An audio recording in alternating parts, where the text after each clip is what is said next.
faculty and my fellow colleagues. My name is Shabir Rizvi and I will be presenting you the respond function for week 10. The respond function is an adequate function put in place to ensure timely response to detected cybersecurity events. It is eventually executed during or after an event. Let me first begin with Vikash Munsar, who's our cyber threat analyst. He decided to focus on analysis for the respond function, and he believes as a cyber threat analyst, his role in the response phase would be analysis. Analysis is conducted to ensure adequate response and support recovery activities. The notifications that arise from the detection systems would have to be investigated. Once a forensic investigation is conducted, the impact of the event is determined. Finally, the incidents that occurred are categorized according to response plans. The activities in the response function support the ability to contain the impact of potential cybersecurity event. Our compliance analyst, Jonathan Acosta, decided to focus on mitigation. After we have determined the individual along with their damage and methods, we will assess the severity and act accordingly. But we will work closely with IT to plug any security holes, as we wouldn't want another attacker benefiting from the same vulnerability. According to the response function of the NIST cybersecurity framework, we will mitigate risk by documenting any new vulnerabilities and remedy as necessary for the future protection of Goliath National Bank. We will have gathered the information needed from our third-party insider threat task force to take the required steps. For the convicted individual, we will immediately revoke access to the organization through all means that are necessary and will consult with local, state, or federal government appropriately. Our behavioral analyst, John Walton, chose to focus on communications and improvements. Under communications, internal and external stakeholders are notified and coordinated with.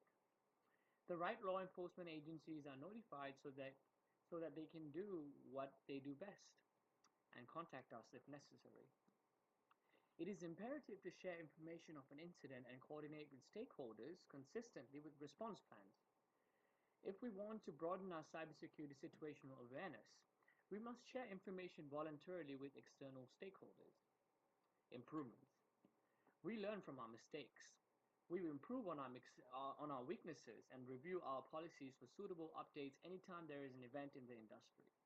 Our information security officer, Joseph Sucre, chose to focus on improvements. He believes that in the response phase, the information security officer is responsible for improvements.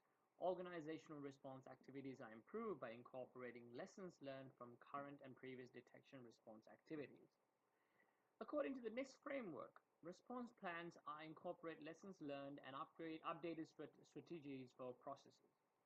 Lessons learned from this case study would be to increase accessibility protocol to our information systems. Building on the multi-factor authorization from the detect phase, an improvement we would implement is another secure layer for login. This layer would end up cross-referencing the IP address of the current login with previous attempts to make sure that the user is authorized and physically in the building. This would prevent future remote dial-in into the system due to one development manager taking advantage of the vulnerabilities of the information system and his privileges. This way we learned our lesson by seizing remote access so that we may have better supervision of actions and we updated our login system.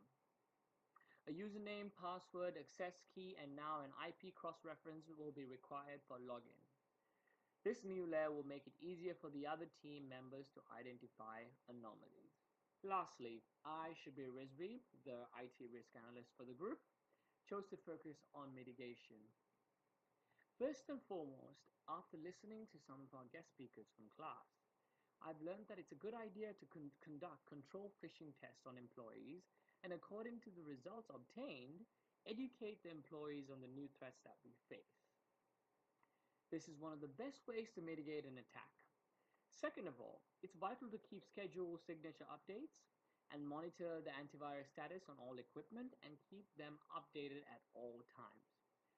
Deploy a spam filter that detects viruses, blank senders, and keep all systems current with the latest security patches and updates. Multi-factor authentication should be deployed to prevent hackers who have compromised a user's credentials from ever gaining access. I plan on implementing security solutions that perform real-time analysis.